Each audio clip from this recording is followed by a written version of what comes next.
Hey guys, Shalana here. Welcome to the Bin Zone. On today's video, we're talking about the Netflix original movie, The Harder They Fall, a black western, a black cowboy movie. I've waited my whole life to watch something like this. The closest I ever got was Django, but now we have The Harder They Fall. The movie starts off and we're introduced to the character of Rufus Buck. Rufus Buck, from the moment he steps on screen, you could feel his presence, you could feel his power. And on top of that, you could tell just how ruthless he is, because in the opening sequence, he kills this man's wife and then kills the guy in front of his son. And then he tic-tac-toes his son's forehead with the cross, forever scarring that little boy. And then we jump a few years later and we see that the boy has grown up to be Nat Love. He's seeking revenge. And the person he runs into in this opening sequence is the Scorpion, the man who held him down while Rufus carved his head up.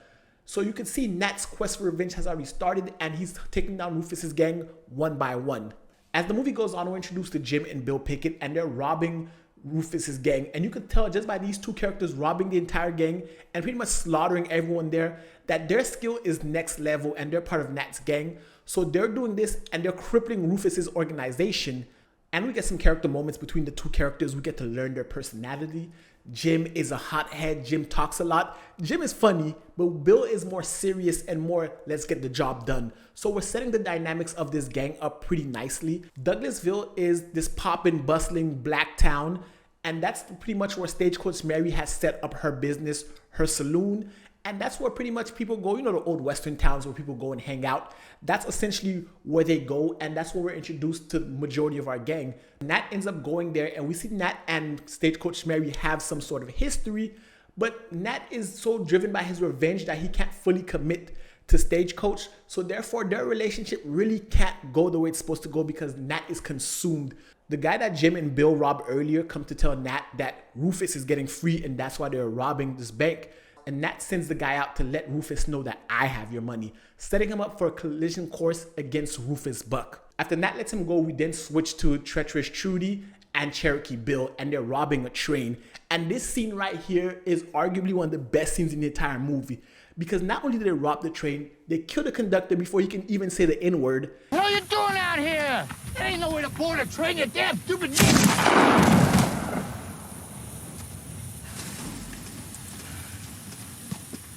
You might could have said nincompoop. We ain't no nincompoop.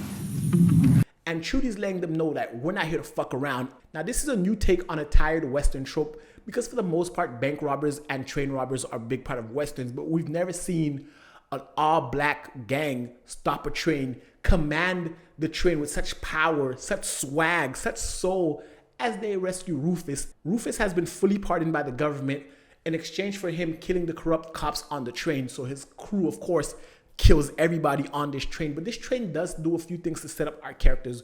We see that Trudy is no nonsense, while Bill is also no nonsense, but at the same time, Cherokee Bill is kind of a maniac. And now we switch to Douglasville and we're following Nat, and we see that U.S. Marshal Bass Reeves comes in, and Bass Reeves has come to collect the reward on Nat because Nat is worth $10,000, and back in those days, $10,000 might have well been millions of dollars by today's money.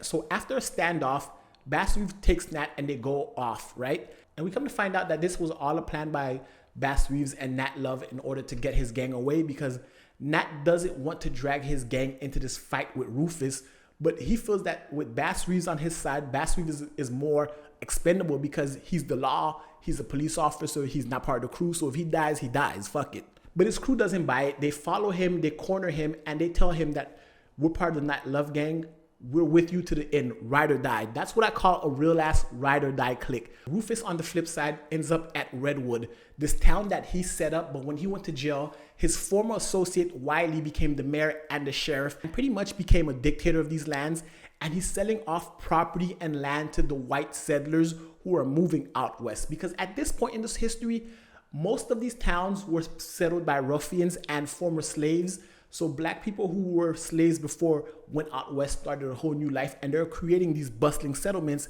as we see in Redwood and Douglasville, bustling back towns. And gentrification has been a thing forever. So he's selling the town. Rufus's dream is to set up an all-black town, an all-black community where his people can thrive. But then you have people like Wiley, and Wiley is what you would call a coon in a sense, because he's selling off land and he's amassing the riches for himself. Who cares what happens to the inhabitants of this town as long as his money's all in his pocket? So when Rufus gets back and he realizes this is what his old friend is doing, Rufus beats the shit out of him, essentially reclaiming Redwood and telling the people of the town, we have to come up with enough money so that we can pay off the settlers so they don't come and take our town from us. But the town doesn't have that type of money, especially since Nat done robbed Rufus. And Rufus lets the town know, we're collecting this money, you're all chipping in, there is no ifs, ands, or buts about it. We're creating this utopia and you're either with me or against me.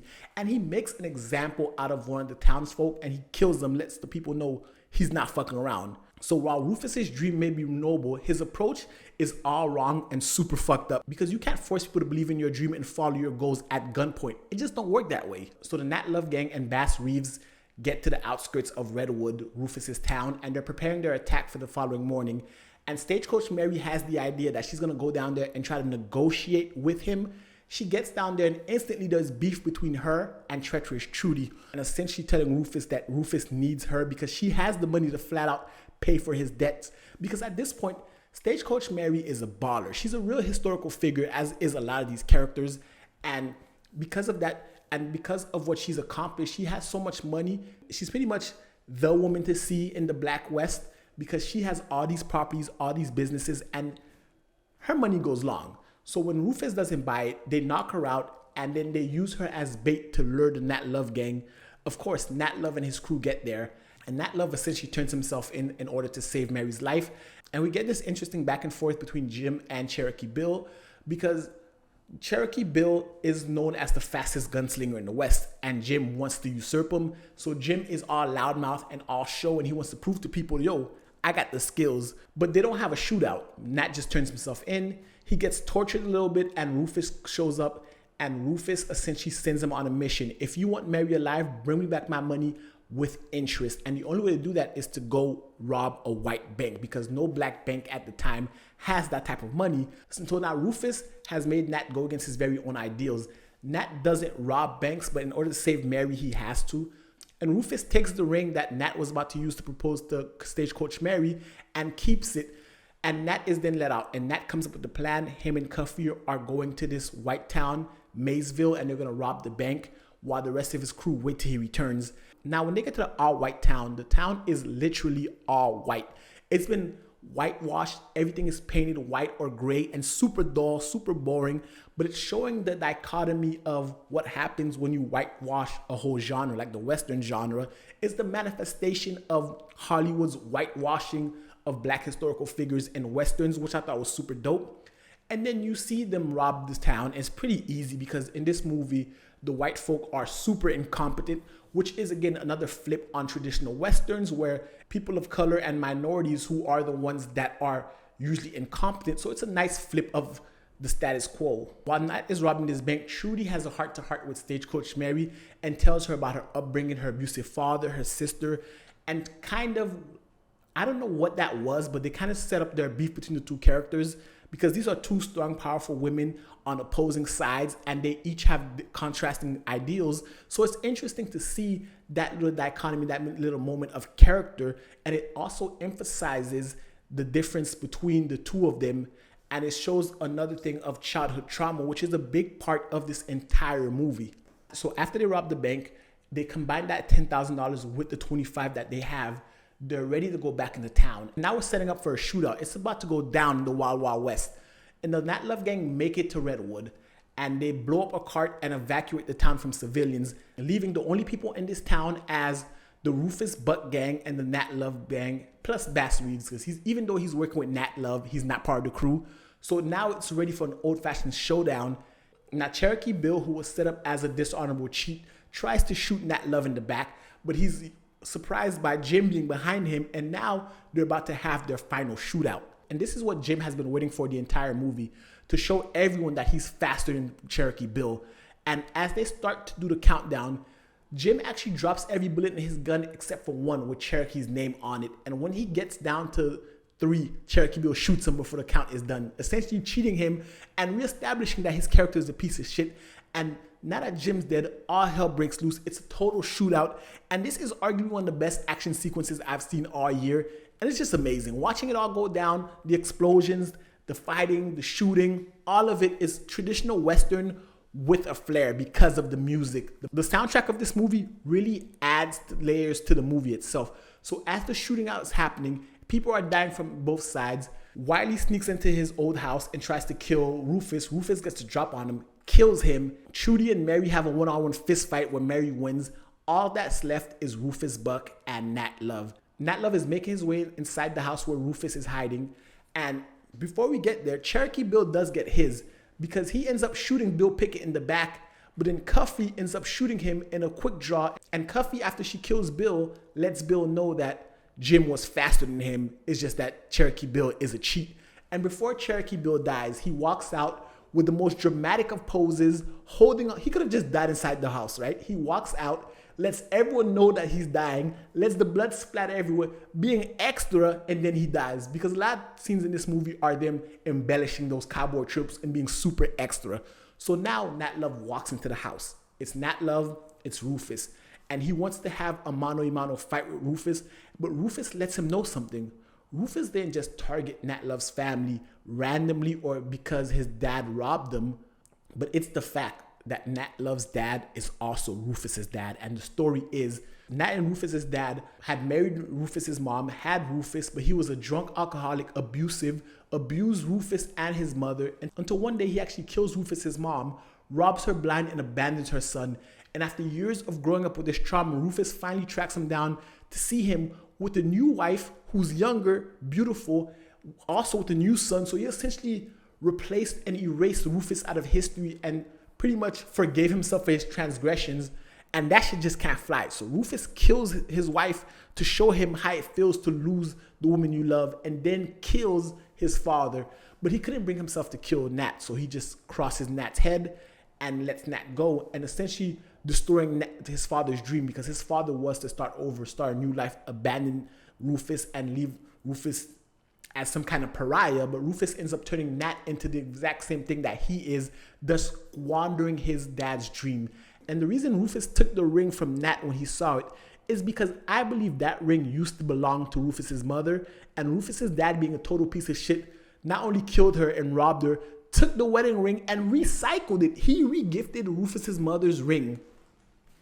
Wow. After this revelation, Nat struggles with it and ultimately ends up killing Rufus because ultimately you still killed my mom. You have to go. So he kills Rufus. The story's over. Bass Reeves allows Nat to fake his death. Him and Stagecoach Mary ride off to start their whole new life with Mary's money, because Nat is now what? A broke outlaw. Cuffy joins Bass Reeves and becomes an officer of the law. But ultimately at the end, we see Trudy holding her hat, watching them ride off ominously, setting up a second movie. But anyway, guys, that is The Harder They Fall, a modern take on the old dang Western genre. And essentially, the movie is black cowboys, and black cowboys doing what they do best, being cool, being awesome. I've watched this movie 3 times now, going on 4, and I'm totally in love with this movie. But anyway, I really enjoyed this movie. This is my shit. Like, black cowboys, seeing them in that light, something we never see before in Hollywood for the most part, is an all-black cowboy cast movie in which people who actually existed in history, these, for the most part, majority of these people were real people. Sure, the story's fictionalized, but to know that there were real life cowboys and they were black, because black people were the original cowboys in a sense, because back then they didn't call white people cowboys, they called them cowhands, and because they used to call black people boy, they were cowboys. And now that we get to see them rising to their historical birthright, so to speak, it's awesome to see, super amazing. But that's it, guys. I'd love to hear your thoughts on The Harder They Fall in the comment section below. If you like this video, give it a thumbs up, hit the subscribe button, and until next time, binge on.